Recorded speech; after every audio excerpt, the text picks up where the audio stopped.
Untuk video kali ni, Aziz nak tunjuk item terbaru daripada Utaki, kerusi yang compact macam ni.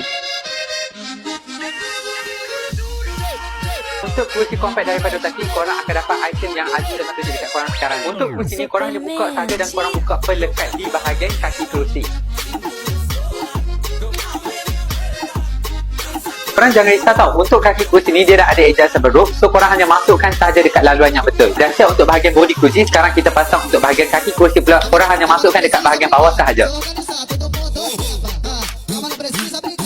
So dah siapkan untuk bahagian body kerusi, sekarang kita pasang pula kain dia dekat bahagian stand ni.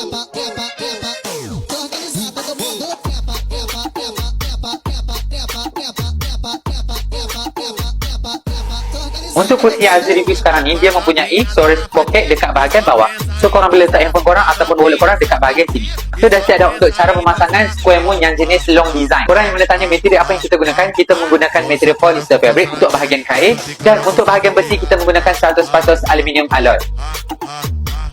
Dan kerusi kita boleh menampung berat sehingga 120 kg sahaja. Korang yang mana nak pergi camping tapi naik motor ataupun korang nak senang bawa, korang beli saja kerusi compact daripada Utaki, Square Moon Long Design, dan korang boleh saja dapatkan sekarang dekat Bekuning. Dan jangan lupa tekan button follow, like and share supaya dapat tengok video yang lebih menarik. Kita jumpa di next video.